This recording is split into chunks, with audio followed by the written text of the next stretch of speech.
Hello world, I'm Ryan Perez, PerezTheDev. In this video, we're going to be discussing why you don't want to get 10X certified and what you really want to do instead. Let's talk about it. When you go ahead and get 10X certified, what you're really doing is you're diluting your brand. Imagine you have your resume right here. You've got the CompTIA Security Plus, Network Plus, the A Plus, the CCNA, and you have an associate level cloud certification. So you've got these 5-6 associate level certifications on your resume. But what you're showing is that you're a jack of all trades. You have all this breadth and no depth. So a jack of all trades and a master of none. So what you really want to do instead is really build depth. Get focused on what it is you want to do. And so, well, how do you do that? Well, first off, you got to start off by asking yourself, what do you want in your IT career? Do you want to be a DevOps professional, a cloud professional, a network professional, a developer? What do you want to do? And once you can really articulate and understand what your goal really is, your end goal, then you can set up those other milestones to set you up to get to that end goal. So really going to focus in on cloud and networking, and we're even going to go into some database. So if there's any of those that you're interested in and security, then you can go ahead and maybe build out a roadmap of what certifications you really want to build up and what knowledge you want to build. So diving into our generic cloud architect, you're going to want to have some generic really operating systems knowledge that's really important. So maybe you might consider a Red Hat certification, a Linux certification. Red Hat has some great operating systems certifications, so you can always go on that. Some Windows knowledge would also help. So getting a Windows certification could be nice too, like a MCSA.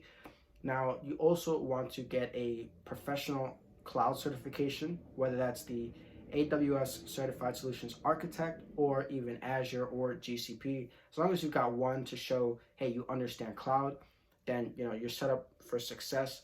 Then of course, if you want to be a generic cloud architect, you're going to want to know networking knowledge as well. So understanding, CCNA level or even CCNP will help as well for the networking side.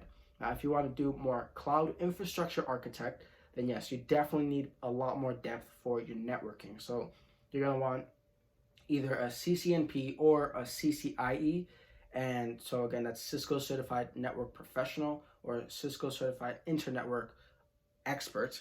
So you want at least one of those two, CCNP or CCIE, for your infrastructure architect, as well as a cloud certification professional level minimum. That's a minimum. Now, if you want to go more something like cloud database or even just databases in general, something that's always stood on top out of all the database certifications is the OCP, the Oracle Certified Professional Certification. So you can go for the latest one right now is the 19C. I did find a book on 12C, and they do still give out the exam. So it seems to be a common standard as well, the 12C. Now, I know a very highly in demand one is also the MySQL 5.7 database administrator.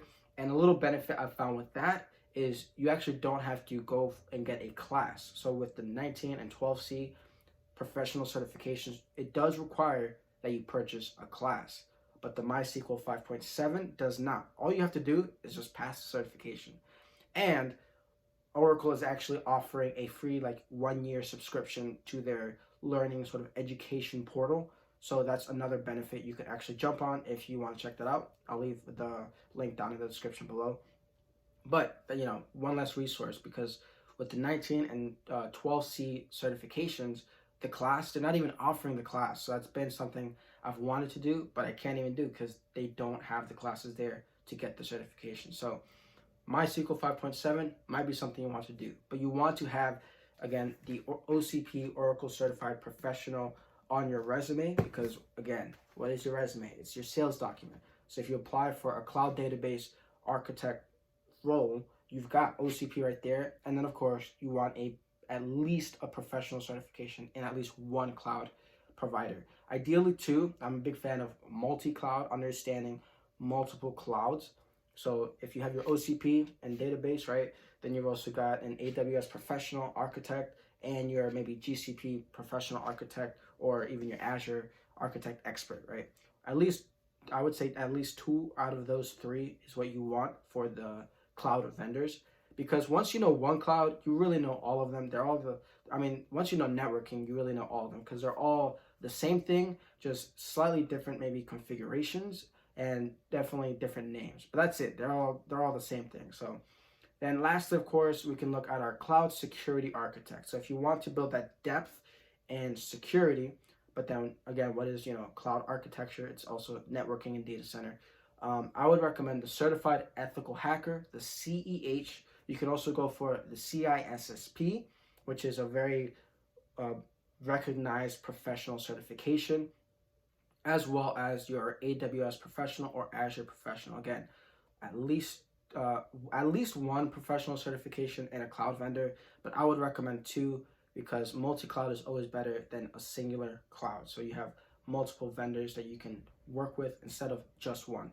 Now, something else you can also do that I found is the CCNP with an emphasis in security. So that's a Cisco Certified Network Professional, but then you build that depth in networking and you also build that depth in security because you're learning to build really secure network architecture. So that's something you could consider as well, where maybe it's a little more breadth and less depth, but it still requires a lot of depth. So yes, slightly more breadth, but still a lot of depth there because you have to know the CCNA, you have to have the CCNP like your core, then you have to have the CCNP security focus.